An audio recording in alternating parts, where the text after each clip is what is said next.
కర్కాటక రాశి వారికి జన్మజాతక రీత్యా ఉన్నటువంటి దశ అంతర్దశల్ని ఫలితాలని ఆధారంగా కాకుండా కేవలం గోచార రీత్యా ఫలితాలను తెలుసుకునేదానికి ప్రయత్నం చేద్దాం. కర్కాటక రాశి వారికి రాశిలో రాహు యొక్క సంచారం జరుగుతోంది. పంచమంలో గురు శుక్రుల యొక్క సంచారం, ఆరింట రవి శని బుధుల యొక్క సంచారం, సప్తమంలో కేతువు, భాగ్యంలో కుజుని యొక్క సంచారం. ఈ రకమైన సంచారం జరుగుతోంది. ఈ రకమైన సంచారం జరుగుతోంది కాబట్టి దీన్ని దృష్టిలో పెట్టుకుని కనుక మనం చూసినట్టయితే ఈ రాహు యొక్క సంచారం, కర్కాటక రాశిలో జరుగుతున్నటువంటి రాహు యొక్క సంచారం ద్వారా కాస్త అసౌకర్యం, అంటే ఏ రకమైన అసౌకర్యం అంటే ఈ ఉదరానికి సంబంధించినటువంటి అసౌకర్యం, ప్రేగుల్లో తిప్పేస్తున్నట్టుగా, మెలిపెడుతున్నట్టుగా, లేకపోతే తిన్నా కూడా అరిగించుకోలేనటువంటి పరిస్థితి, ఈ విపరీతమైన తేనుపులు రావటం, ఇటువంటి వాటిలన్నిటికీ కూడా ఈ రాహు యొక్క సంచారం కర్కాటకంలో వీటికి ప్రభావం ఎక్కువగా ఉండే అవకాశాలు ఉన్నాయి. ఈ ధనుర్మాసంలో రవి యొక్క సంచారం, ద్వితీయాధిపతి అయినటువంటి రవి ఆయన శత్రుస్థానానికి కూడా వెళ్ళబోతున్నాడు. రాబోయే సమయంలో ఆయన సప్తమానికి వెళ్ళినా కూడా అది రవి శత్రుక్షేత్రం అవుతుంది. ఆ క్షేత్రానికి వెడుతున్నాడు కాబట్టి మానసికమైనటువంటి కొంత ఘర్షణ అనేటువంటిది తప్పనిసరిగా కనబడుతుంది. మరి ఈ ఘర్షణ నుంచి బయటపడాలి అంటే చేయగలిగినటువంటి ప్రక్రియ శాస్త్ర ప్రకారంగా ఏముందంటే, అమ్మవారి యొక్క రూపంలో ఎవరైనా సరే ముత్తైదువుల్ని పిలిపించి ఇంటికి ఒక 5 మందికి తక్కువ లేకుండా 9 మంది దాకా ముత్తైదువుల్ని పిలిపించి ఇంట్లో సజ్జప్పాలు చేయించాలి. తీపి పదార్థాలతో కూడినటువంటి చపాతీ.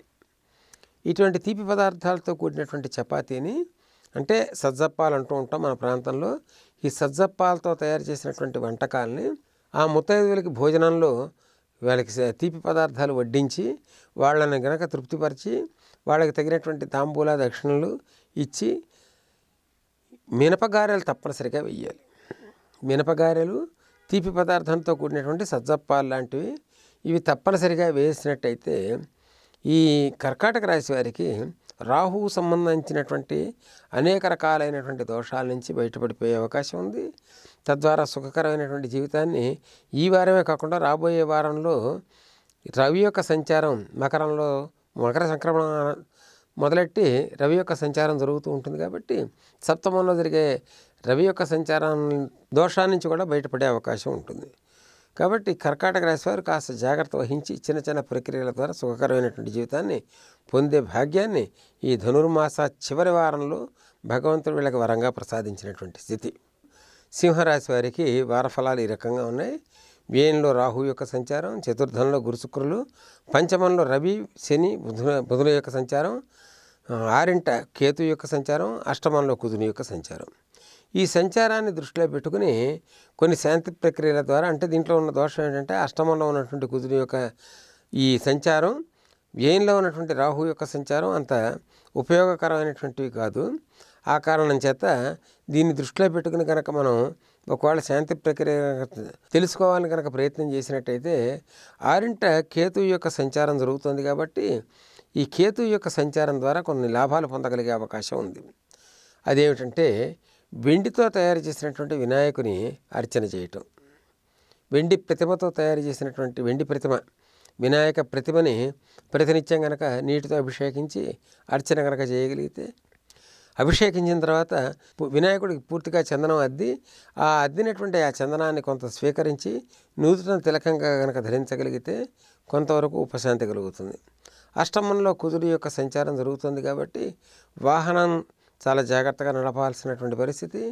తర్వాత ఏ కారణం చేత కూడా తొందరపడి చాలా వేగంగా వెళ్ళటం కానీ, లేకపోతే చట్టాన్ని అతిక్రమించి వెళ్ళటం కానీ ఇటువంటి పనులు చేయకుండా ఉంటే బాగుంటుంది. సింహరాశి వారు ప్రత్యేకించి ఈ చలనచిత్ర పరిశ్రమలో ఉన్నటువంటి వాళ్ళకి చిన్న సూచన. కారణం ఏంటంటే శుక్రుడు దేవగురు అయినటువంటి బృహస్పతితో కలిసి ఉన్నాడు కాబట్టి చతుర్థంలో ఈ చలనచిత్ర పరిశ్రమానికి సంబంధించినటువంటి వాళ్ళు ఈ గురు శుక్రుల యొక్క కలయికని వీళ్ళు అనువుగా మలుచుకునే అవకాశం ఉంది. అనువుగా ఏ రకంగా మర్చుకోగలుగుతారంటే వేసుకునేటువంటి బట్టలు, దుస్తుల్ని చక్కగా శుభ్రమైనటువంటివి, అంటే ఒకే వస్త్రాన్ని అనేక పర్యాయాలు ధరించకుండా కాలర్ దగ్గర నలుపు రాకుండా సుఖకరమైనటువంటి వస్త్రాలని, శుభ్రమైనటువంటి వస్త్రాలని ప్రతినిత్యం కనుక ధరించగలిగినట్టయితే చలనచిత్ర పరిశ్రమలో ఉండేటటువంటి ఈ సింహరాశి జాతకులకి కొంత లాభం అనేటువంటిది తప్పనిసరిగా కలిగి తీరుతుంది. చలనచిత్ర పరిశ్రమకు ప్రత్యేకించి సింహరాశి వారికి ఈ సూచన ఎందుకు అందజేయాల్సి వస్తుందంటే, చలనచిత్ర పరిశ్రమకు సంబంధించినటువంటి వాళ్ళు ప్రతి రాశిలోనూ ఉంటారు.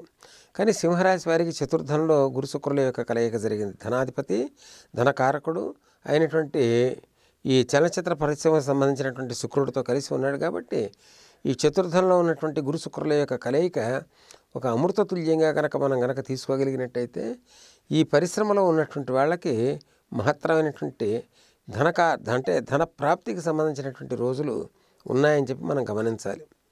దీనికి సంబంధించినటువంటి ఈ విశేషమైనటువంటి లాభాలు అందుకోవాలి అంటే ప్రతినిత్యం శ్రీ సూక్త పారాయణ ఇంట్లో జరిగేటట్టుగా ఏర్పాటు చేసుకోగలగాలి. ఈ రోజుల్లో శ్రీ సూక్త పారాయణ అంటే పెద్ద కష్టపడాల్సినంత అవసరం లేదు. క్యాసెట్ పెట్టుకోవచ్చు. అనేక రకాలైనటువంటి వివిధమైనటువంటి ఉపాయాలు వచ్చేసాయి ఈ ఎలక్ట్రానిక్ యుగంలో. అటువంటి ఉపాయాల్ని అనుసరించి ఇంట్లో ప్రతినిత్యం శ్రీ సూక్త పారాయణ చేయిస్తే లాభిస్తుంది. మరొక సూచన ఏమంటే, ఇంట్లో మహాన్యాస పారాయణ, రుద్ర మహాన్యాసం, ఏకాదశి రుద్రాన్ని చేసే ముందు చేసేయండి మహాన్యాస పారాయణ. ఈ మహాన్యాస పారాయణ వల్ల ఏ రకమైనటువంటి దోషాలున్నా, అంటే దృష్టి దోషాలు కానీ, నరఘోష కానీ, దృష్టి దోషాలు కానీ ఉంటే ఆ దోషాలన్నీ కూడా తొలగిపోతాయి. తద్వారా వారి యొక్క వృత్తి సంబంధించినటువంటి విశేషమైనటువంటి లాభస్థితిని వీళ్ళు అనుభవించవచ్చు, ఆనందించవచ్చు. కన్యారాశి వారికి వారఫలాలు ఈ రకంగా ఉన్నాయి. ఈ వారఫలాలని జన్మజాతక రీత్యా ఉన్నటువంటి దశాంతర్దశని పరిగణలోకి తీసుకోకుండా చెప్తున్నటువంటి గోచర ఫలాలు. ఈ గోచర ఫలాలను అనుసరించి లాభంలో రాహు యొక్క సంచారం, తృతీయంలో గురు శుక్రులు, చతుర్థంలో రవి శని బుధుల యొక్క సంచారం, పంచమంలో కేతువు, సప్తమంలో కుజుడు, ఈ రకమైన సంచారం జరుగుతోంది ఈ వారం. ఈ వారంలో జరుగుతున్నటువంటి సంచారాన్ని కనుక దృష్టిలో పెట్టి చూసినట్టయితే కన్యారాశి వారికి, స్వాతి నక్షత్రంతో కూడినటువంటి తులారాశి వారికి ఒక చిన్న సూచన తప్పనిసరిగా ఇవ్వాల్సినటువంటి పరిస్థితి ఏర్పడింది. ఈ సప్తమంలో జరుగుతున్నటువంటి కుజుని యొక్క దృష్టి మిథునం మీద పడుతోంది కాబట్టి, మిథునం మీద పడుతోంది, వీళ్ళ కుటుంబ స్థానం మీద పడుతోంది కాబట్టి ఈ దృష్టి నుంచి బయటపడాలి అని అనుకున్నా, దోషాల నుంచి బయటపడాలి అని అనుకున్నా, మేనల్లుడికి కానీ మేనకోడలకి కానీ వస్త్రాలు కనుక ఇవ్వగలిగినట్టయితే అది కొంతవరకు లాభిస్తుంది. కన్యారాశి వారికి ప్రత్యేకించి ఈ సూచన ధనుర్మాసం చివరిలో మనం ఇస్తున్నటువంటి సూచన కాబట్టి, ధనుర్మాసం ఇంకా అయిపోతుంది. ఈ సంవత్సరం ధనుర్మాసం ఇంకా మరి ఇటువంటి అమూల్యమైనటువంటి సమయం మరి దొరకాలంటే కొంతకాలం వేచి ఉండవలసినటువంటి పరిస్థితి. ఆ కారణం చేత కన్యారాశి వారు అర్ధాశ్రమ శని సంచారం జరుగుతోంది కాబట్టి, అర్ధాశ్రమ శని సంచారం, సప్తమంలో కుజుని యొక్క సంచారం, లాభంలో రాహు యొక్క సంచారం జరుగుతుంది కాబట్టి ఈ చిన్న చిన్న ప్రక్రియల ద్వారా కొంతవరకు వీరు ఉపశాంతి పొందగలిగే అవకాశం ఉంటుంది. ఈ స్వాతి నక్షత్రంతో కూడా కలిసినటువంటి అవకాశం ఎందుకు వచ్చిందంటే, స్వాతి నక్షత్రానికి ఛాయ ఉంటుంది. స్వాతి నక్షత్రం మీద కుజుని యొక్క ఛాయ కూడా పడుతుంది కాబట్టి ఈ రకమైనటువంటి ఈ ప్రక్రియని, శాంతి ప్రక్రియని స్వాతి నక్షత్రం వారు కూడా అనుసరించాల్సినటువంటి పరిస్థితి ఉంది. మేనల్లుడికి కానీ మేనకోడలకి కానీ వస్త్రాలు అందించి వాళ్ళని కొంత సుఖకరమైనటువంటి స్థితికి తీసుకెళ్ళాలి. అంటే ఎంత ఇచ్చినా కూడా దానికి ఇంత అని చెప్పేసి మనకు నిర్దిష్టమైనటువంటి ఆనందం పొందేదానికి ఎక్కడా కొలమానం లేదు కాబట్టి వాళ్ళకి సంతోషపెట్టగలిగే పరిస్థితిని ప్రయత్నపూర్వకంగా ఏర్పాటు చేయగలగాలి. కన్యారాశి వారికి మరొకటి అంటే, అవకాశం ఏర్పాటు చేసుకుందాం అని అనుకున్న వారికి చేతికి రాగి కంకణం వేసుకోగలగాలి. తద్వారా సప్తమంలో ఉన్నటువంటి కుజుని యొక్క సంచారం, ఆయన అష్టమాధిపతి కూడా అయ్యాడు, ఆ సంచారం ద్వారా వచ్చేటువంటి అనేక రకాలైనటువంటి ఇబ్బందుల నుంచి బయటపడిపోవచ్చు. కన్యారాశి వారికి తప్పనిసరిగా ఈ సూచనలు కనుక గ్రహించి ఈ ధనుర్మాసంలో సహస్రనామ, విష్ణు సహస్రనామ పారాయణ, ఆదిత్య హృదయ పారాయణ, శ్రీ సూక్త పారాయణ, పురుష సూక్త పారాయణ ఇవన్నీ కూడా లాభిస్తాయి.